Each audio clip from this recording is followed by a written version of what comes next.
Dans cette vidéo, je vais vous parler d'une dépêche qui est tombée ce matin. J'ai été avertie uniquement grâce aux souverainistes français, par Twitter. Alors, je vais vous lire un article de RT qui vient tout juste de paraître à 9h30 ce matin. Fausses informations. L'Assemblée nationale adopte 2 propositions de loi très critiquées par l'opposition.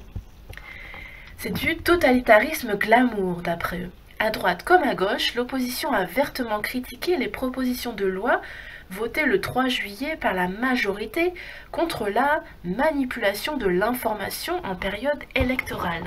Donc c'est vraiment un premier pas vers des lois liberticides, extrêmement liberticides.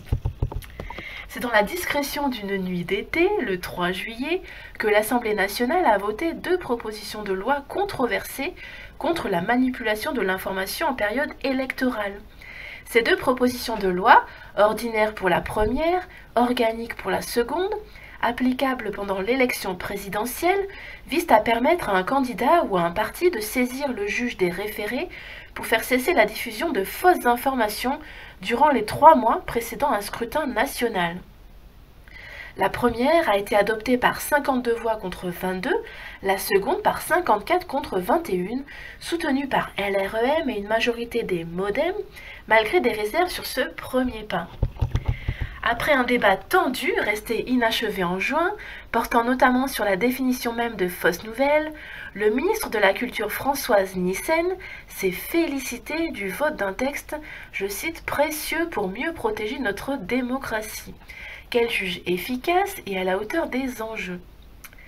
Mais les nombreux opposants au texte ont une nouvelle fois mis en garde contre les dangers qu'il comporte.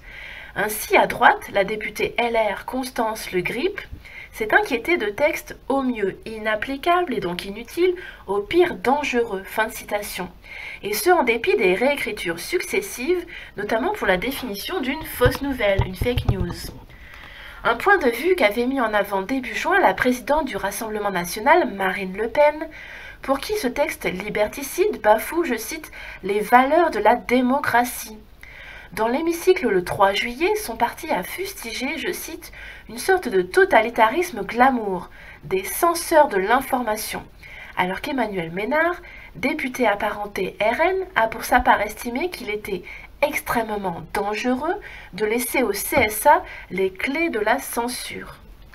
De son côté, le président de Debout la France, Nicolas Dupont-Aignan, a jugé que cette initiative du roi de la fausse information, élu président de la République, visait particulièrement RT France, qui dérange le pouvoir en place par sa capacité à traiter de sujets délaissés par les médias traditionnels. Et d'ailleurs, petite remarque personnelle, RT va très vite, parle absolument de tout. Bon, il y a peut-être certaines nouvelles d'un point de vue russe qui arrivent un peu plus tard, et c'est vrai, mais franchement, au niveau efficacité, ils sont trop forts. Le souverainiste n'est par ailleurs pas le seul à suspecter que ces textes ont également une vocation géopolitique. À gauche de l'échiquier politique, le leader des Insoumis, Jean-Luc Merluchon, expliquait début juin que ces lois, qui sont de grossières tentatives de contrôle de l'information, s'inscrivaient dans une bataille pour le soft pouvoir. Je cite, « J'ai cru comprendre que c'était Russia Today que vous cibliez », annonçait le député Éric Coquerel dans l'hémicycle le 3 juillet, dénonçant des sanctions géopolitiques dans la continuité des mesures prises aux États-Unis contre RT. Avant d'entrer en vigueur, ces propositions de loi, pour lesquelles un risque de censure du Conseil constitutionnel a été évoqué par certains députés, devront désormais passer devant le Sénat. Alors effectivement, ce n'est pas RT qui a écrit Merluchon, mais je me suis permise parce que c'est quelqu'un qui a une grande bouche et qui en réalité n'est pas pour la résistance. A plus.